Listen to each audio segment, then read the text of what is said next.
Sorry, I didn't know you were there. I was just taking a nap.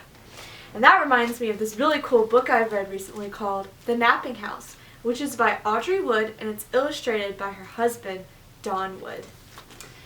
This story has really cool illustrations, a really cool storyline, and it has a really cool lesson at the end that we're going to find out together.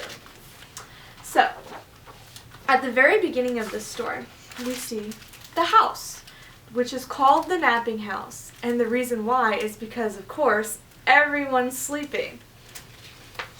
So now we see the bed, which is where everyone in this house sleeps. And I mean everyone. So, the first person is Granny, who of course sleeps on the bed. And then on top of Granny is the child. And sleeping on top of the child is the dog. And then on top of the dog is the cat. And finally, at the very top of the pile is a mouse sleeping on top of the cat. Now, miraculously, all of these creatures are sleeping on top of each other in the same bed, peacefully.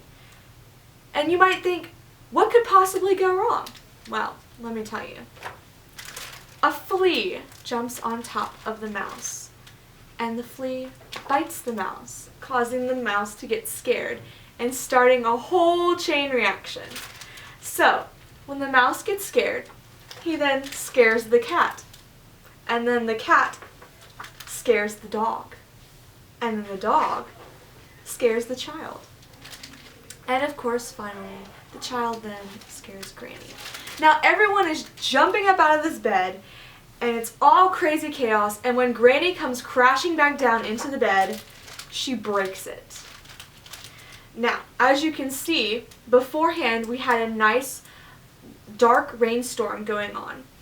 And when Granny finally crashes down into the bed, the sun has now come out and is peeking through the window. And so, you know, Granny just broke the bed, yet she's quite happy regardless of the situation. And when they go outside to play in the yard, there's a rainbow. And so now nobody's sleeping, and the sun is back out, and it's a beautiful day.